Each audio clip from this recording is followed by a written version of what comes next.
Yeah. Don't put that at the top. Hello, everybody. You can't see the fire even at all.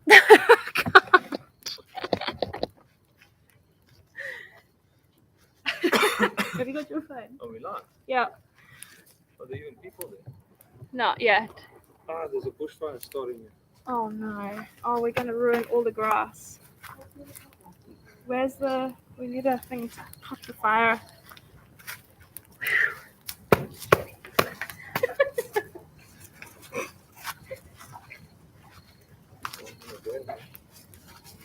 Can sit on this left side of me.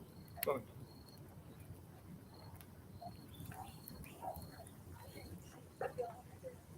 What is the problem? You have to jump on the link with the live. Where is the link? In YouTube. In Instagram. Huh? Instagram. On our Instagram? Yeah. I can see. It'll go. Yeah, that's fine. Hi, everyone. We just we made a very big fire and it's very, very hot. So we're just going to make sure it doesn't turn into a bushfire. If you're there and you can chat on the right hand side, then please say hello so we know who's watching. And if you also can't hear us, then shout so we can speak a little louder. We're just going to give it a couple minutes to see if anyone else wants to join, and then we'll get started. Sure.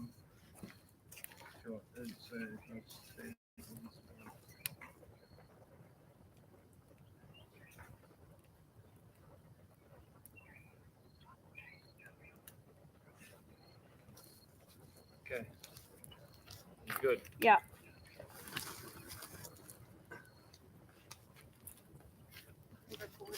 Maybe we should put the fire behind it. Ah. Hold on. Like that. I'm going to see if I can move everybody in there. We're just going to move things around a little bit.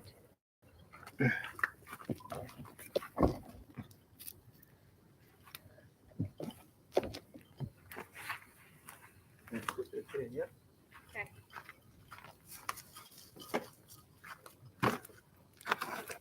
Yeah, that's fine. Yeah. How do we check where people say, as I click on this? Yeah. Okay. Cool. I don't know if this is the correct thing.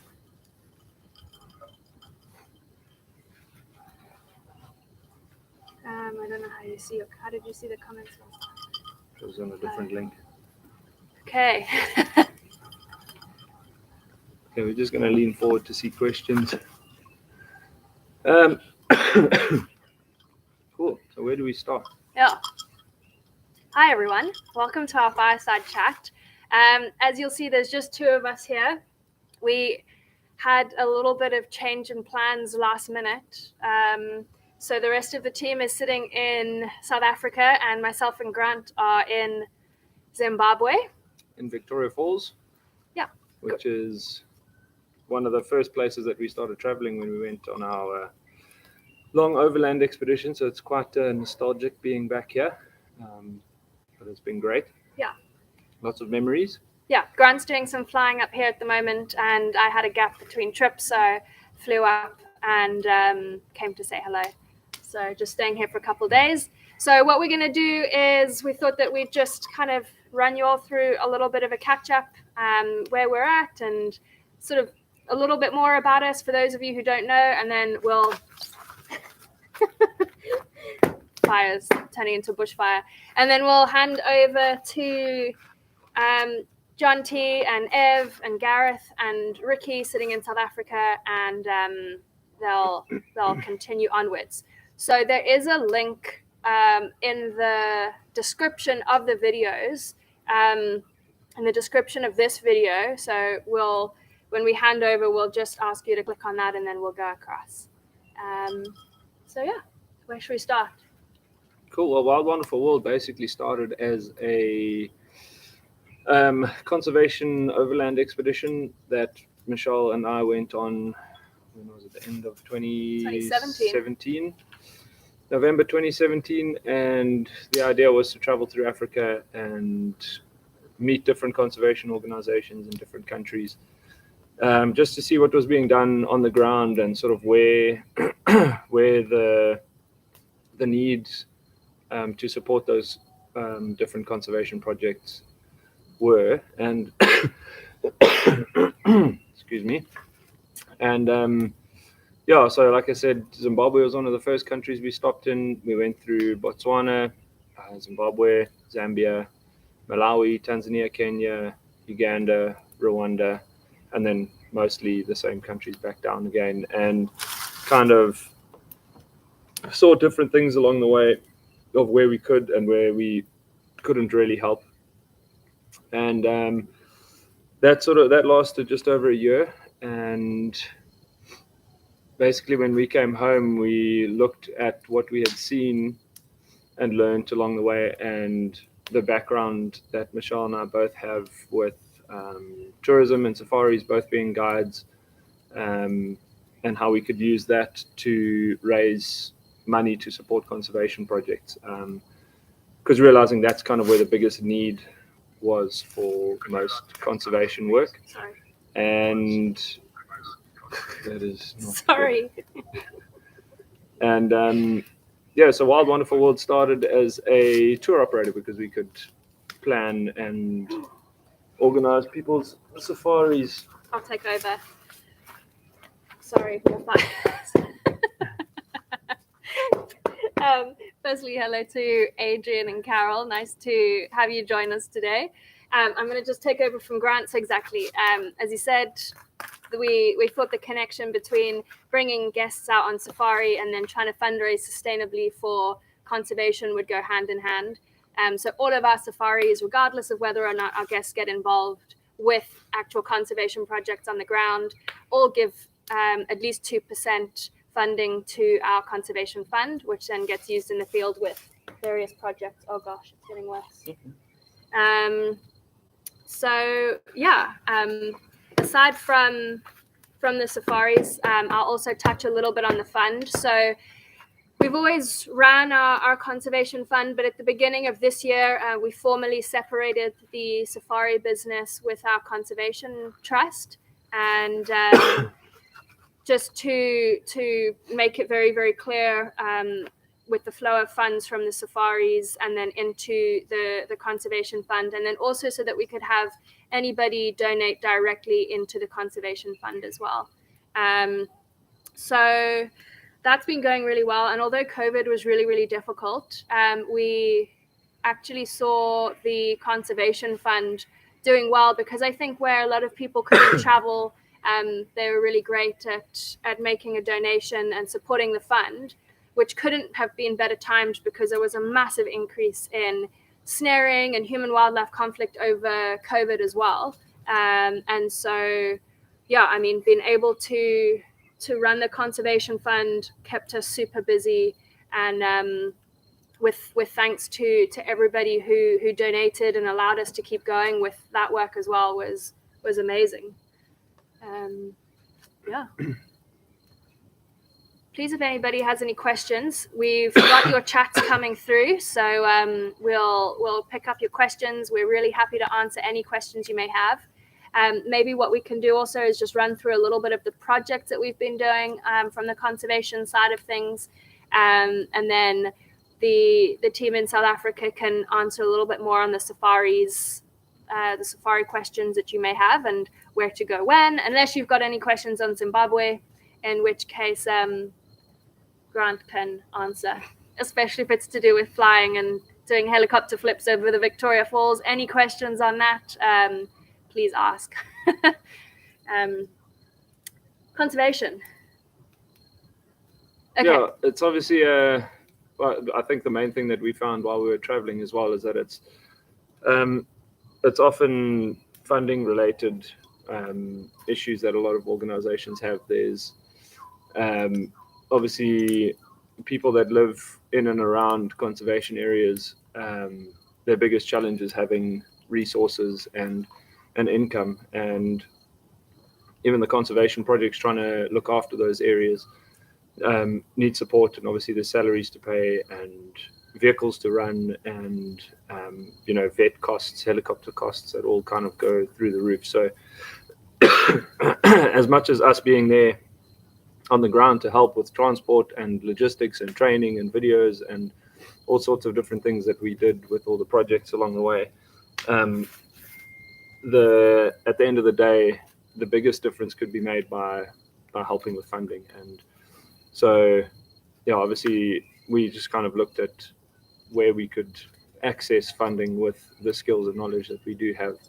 And that's kind of where Wild Wonderful World was born. And so we just started funneling funds from all the safaris that we've done into projects. We started with sort of mostly very small stuff, which we still do.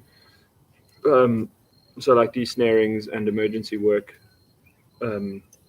which, as Michelle said, during that whole COVID period, there was a big drop in support from the tourism sector because of all the lockdowns. And a lot of reserves were getting in touch, and vets getting in touch for funding for desnaring and helicopter time or things like that. So that sort of really helped during that period. And so that still goes on, obviously, on the side.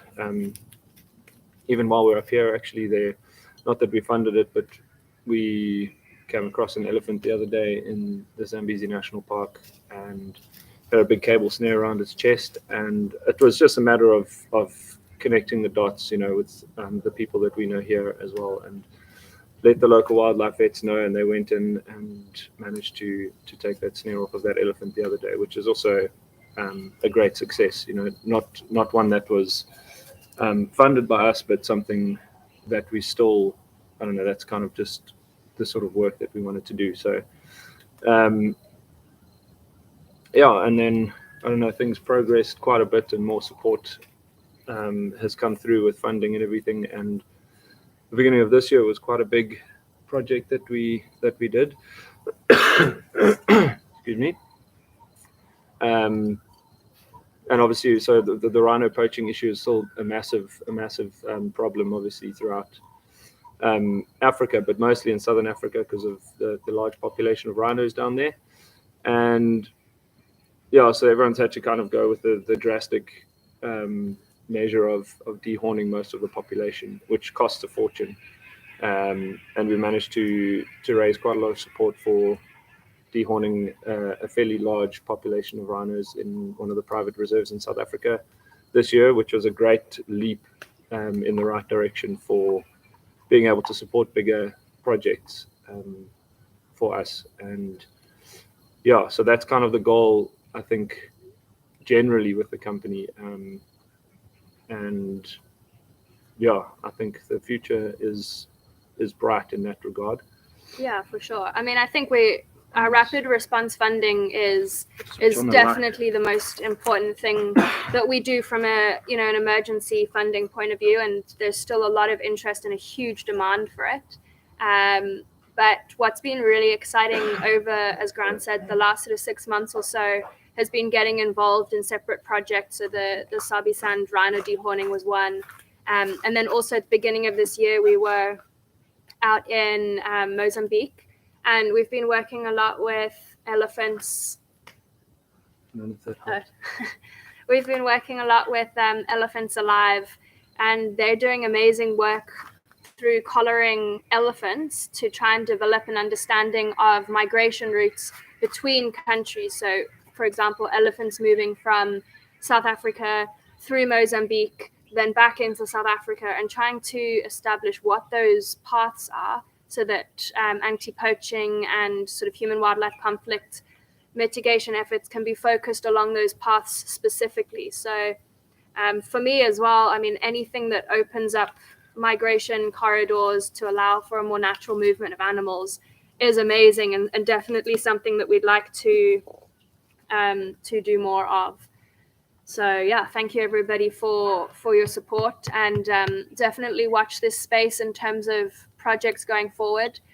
We are busy looking into a couple, especially focusing on protecting corridors, one in Zimbabwe, and then we're also speaking to a different company in Zambia with the amazing anti-poaching work they're doing up there. So yeah, just trying to sort of increase our impact and making sure that we're protecting wilderness spaces that aren't going to get the funding otherwise.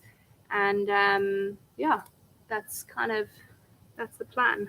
So I see Adrian's put a question there. Might we be working in Pridelands beginning of October? Not that I'm aware of.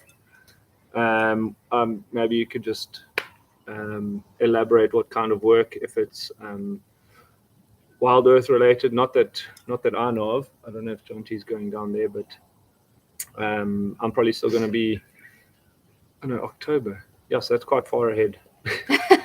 I'm probably still going to be up in Zimbabwe for most of September, but yeah, I'm not sure if anyone has any plans to go and work on Pridelands in October.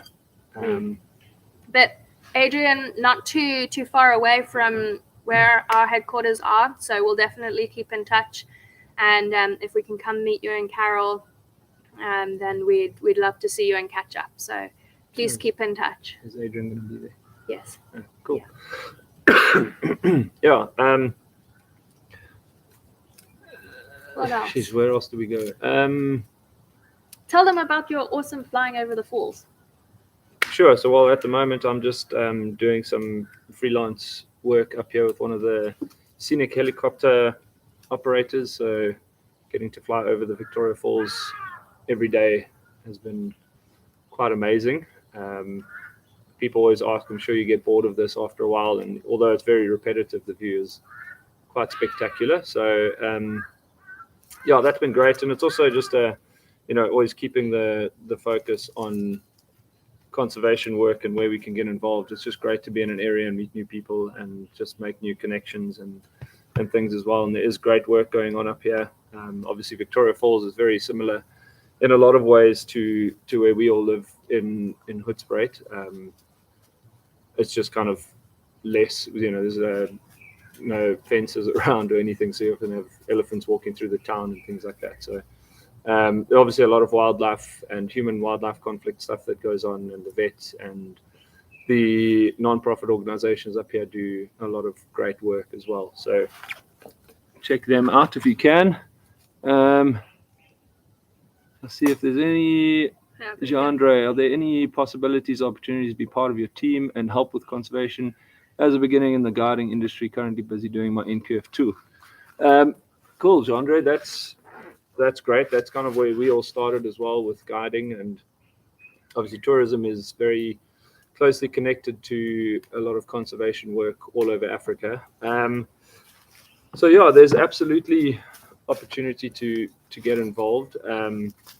Like we were saying, we that's how we started as well, and just trying to think of ways that we could help. And the biggest help at this stage, and it might sound a bit repetitive, but that is creating awareness. A lot of people all around the world don't know what goes on and the challenges that we face in Africa with regards to wildlife conservation, and trying to balance that out with communities, often very remote communities, and their challenges that they face with wildlife. So obviously just raising awareness in that regard with the challenges to conservation is a big thing.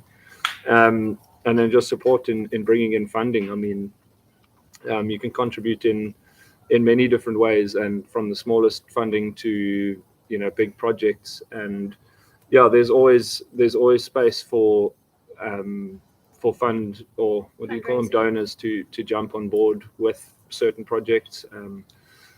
Like the operation that we did with dehorning recently, there was absolutely space for people to join, but at that particular moment nobody could travel, and so we all went along, and that's kind of the work that we want to do. So that's the whole reason for Wild Wonderful World existing. So yeah, I mean, if you raise funds, get in touch with us, and if you're free, you are highly welcome to come and join in on one of those projects, which are pretty life-changing. And I think the reason that a lot of us, and I'm pretty sure John T will reiterate this, is that our exposure to it during our guiding career, we're very fortunate to be invited on a lot of these operations, and that kind of ignited the passion to pursue that and try and help further. So we think it's very important, I think, for people to be able to be involved and to join in on these sorts of things, because once you experience something like that, I don't know, it might just sort of, yes, like that's right. That's cool. That works. Sorry. It will ignite a passion in you to probably push to do more of that kind of work. So yes, absolutely, always space for people to get involved. So keep in touch, get hold of us. I'm not sure what area you're working in if you're doing your guiding, but like I said, we're all based in Hoedspruit, so drop us a line, come have a beer, and we can bounce some ideas around. And also, I mean, if we look at how much we've sort of grown and developed in the last few years, we're really, really excited about where Wild Wonderful World's going. And I hope that at some point we get to the stage where we're running our own projects in different reserves, in which case we're going to be heavily reliant on volunteers like yourself. So please do keep in touch, and you never know. We'll get there at some stage. That's the idea. Likewise, if anybody's got any input or need some assistance from a project point of view, we're always asking around if there's anything, or if there's any reserves or NGOs out there that do need funding assistance that we can help with the funds that we've been able to raise, and then we try and get out, sort of meet with the people on the ground, and then decide if it's something that we can help with. It's a question we get asked quite a lot, is how do we decide which projects to get involved with and which projects to support. And so far it's really just been based on our own personal experiences of working in these different game reserves. Obviously the Sabi Sand rhino dehorning, we've all worked in the Sabi Sand, our Wild Wonderful World team. It's a place very close to all of our hearts, and to be able to try and support a rhino population in that area, to make sure that they're there for even our Wild Wonderful World safari goers to experience into the future, is really, really important to us. So it's been on a sort of people or organizations reaching out, and then we get in touch, go and visit, see for ourselves what's going on in the ground, what the needs are, and then trying to fundraise and make sure that the organizations doing really good things and really important things are supported in the right ways. More questions? No. I think if nobody has any more questions, we'll hand over to our Hoedspruit team. Just a quick introduction there. So obviously Grant and I founded Wild Wonderful World back in 2017 with our expedition, as he said. And then in 2019, we formally turned Wild Wonderful World into a safari and conservation organization following our expedition, as Grant mentioned earlier. And although COVID's been a couple of tough years for us and certainly slowed down progress, I'm really pleased to say that we have progress nonetheless. And we've grown our team, which is also basically family, with John T, who's our director of our conservation fund and also private guide. So if there's any of you listening that's been on safari with him and have any questions about safaris, then please do stay tuned.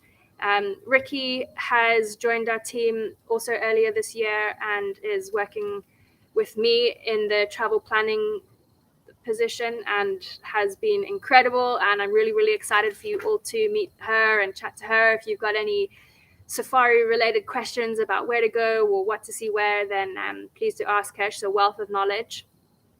Evelyn has been with us for just over a year now and is the mastermind behind all of our social media and marketing. Like this video. Well done, Evie. Also, that is a clever lady. She's got many degrees in many things. Much cleverer than us. So if you have any intelligent-based questions, ask Ev. And then Gareth Poole is was recently working in the Sabi Sand and has joined as one of our private guides as well. So super excited to be growing and just have the most wonderful people on board with us. We definitely couldn't do what we do without them.